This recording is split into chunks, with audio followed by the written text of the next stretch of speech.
Assalamualaikum warahmatullahi wabarakatuh. Halo kawan-kawan, kembali bersama saya Arif. Pada video ini saya ingin menjelaskan kepada kawan-kawan tentang bagaimana mengoptimalkan ChatGPT agar bisa membantu guru dalam menyiapkan pembelajaran yang berkualitas, baik dari segi persiapan, pelaksanaan, hingga evaluasi.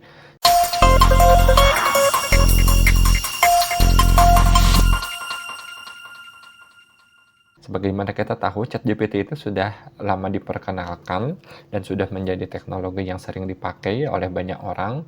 Tapi yang menjadi masalah adalah banyak sekali di antara kita, termasuk teman-teman guru, yang tidak menggunakan ChatGPT karena menilai bahwa produk yang dihasilkan oleh ChatGPT itu adalah produk-produk atau jawaban-jawaban yang generik.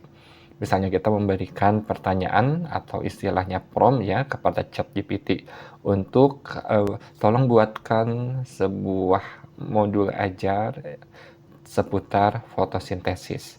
Maka ChatGPT akan menghasilkan tulisan yang bisa kita gunakan untuk menjadi bahan modul ajar, tapi kemudian isinya itu terlalu generik. Apabila dibandingkan dengan isi buku yang lain ataupun modul yang pernah dibuat sebelumnya, maka tidak ada keunggulan, tidak ada kelebihan, isinya kurang lebih sama ya. Jadi ketika kita melihat bahwa produk ChatGPT itu baik berupa uraian materi ya untuk modul atau RPP atau berupa soal-soal seperti itu, maka kita melihat ternyata tidak ada bedanya dengan produk-produk yang dihasilkan dari mesin pencari Google atau dari produk-produk hasil buatan guru tentunya. Jadi ketika kita tidak melihat ada keunggulan dari produk ChatGPT, maka sebagian orang kemudian jadi mundur teratur, tidak tertarik lagi untuk menggunakan ChatGPT. Dikiranya hanya sebatas itulah kemampuan ChatGPT. Hanya sebatas menghasilkan jawaban-jawaban yang sifatnya generik, yang sangat umum, yang siapapun bisa memiliki jawaban itu selama dia memberikan pertanyaan yang sama atau serupa. Nah, ini tentu adalah asumsi yang salah dan perlu diperbaiki. Ketika kita mendapatkan jawaban-jawaban yang generik, itu disebabkan karena kita memberikan prompt yang juga generik, sehingga jawaban yang diberikan oleh ChatGPT pun tidak terlalu dalam, tidak terlalu canggih, tidak sesuai dengan apa yang kita harapkan. Disinilah pentingnya bagi kita ya, termasuk dalam konteks video ini, bagi seorang guru untuk pandai-pandai menggunakan prompt yang tepat, yang benar, sehingga apa yang diharapkannya itu bisa diperoleh.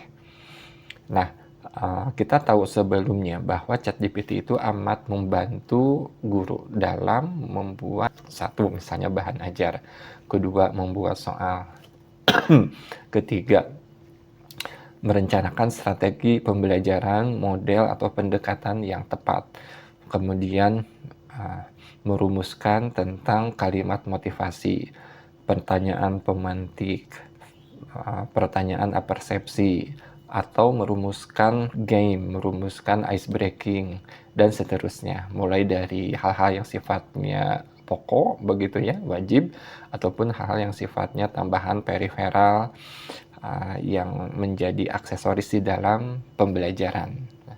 Nah, kemudian yang menjadi masalah adalah bagaimana kita bisa memanfaatkan ChatGPT untuk melakukan optimalisasi terhadap seluruh aspek pembelajaran. Seperti halnya tadi, apabila kita memberikan prompt yang generik, maka hasilnya pun akan generik. Tidak jauh beda dengan apa yang sudah pernah kita buat sebelumnya, tidak jauh beda dengan produk-produk yang kita peroleh secara gratis dan melimpah di internet. Nah, agar kita bisa memperoleh hasil yang optimal dari ChatGPT, maka mau tidak mau kita harus belajar merancang sebuah prompt yang baik. Misal nih, ketika kita akan membuat bahan ajar, maka kita memanfaatkan ChatGPT tidak hanya karena dia bisa cepat memberikan jawaban, tapi kita ingin ChatGPT itu memberikan jawaban yang sesuai dengan harapan kita. Misalnya, dia memiliki keunikan tersendiri yang sesuai dengan kebutuhan, sesuai dengan konteks lingkungan harapan kita yang spesifik.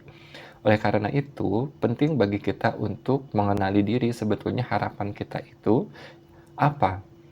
Dalam hal bahan ajar, misalnya, ketika kita mengharapkan ChatGPT memberikan bahan modul ajar tentang fotosintesis, maka modul ajar seperti apa sebetulnya yang kita harapkan? Modul ajar dengan kualitas dalam format, dalam konteks seperti apa sebetulnya yang kita inginkan. Maka disinilah pentingnya bagi kita seorang guru untuk mengidentifikasi hal-hal tersebut. Kadang kita itu kurang bisa mengenali kebutuhan diri kita sendiri. Kita tidak terlatih untuk mengidentifikasi sebetulnya apa sih keinginan kita. Kita harus tahu dulu keinginan kita, barulah kita ungkapkan keinginan kita tersebut di dalam prompt. Ketika prompt ditulis, maka barulah ChatGPT bisa mendeliver apa-apa yang sesuai dengan keinginan kita. Oleh karena itu, kita perlu ingat satu hal. Dalam prompt, kita tidak hanya memberikan task atau perintah, misalnya tuliskan, ya, atau deskripsikan, atau jelaskan. Tidak hanya perintah kepada ChatGPT, kita juga perlu memasukkan konteks. Misalnya, ChatGPT buatkan bahan ajar tentang fotosintesis yang relevan dengan kondisi kekinian deforestasi. Sekarang ini misalnya terjadi pemanasan global, atau misalnya sehingga menghasilkan suasana yang panas begitu ya.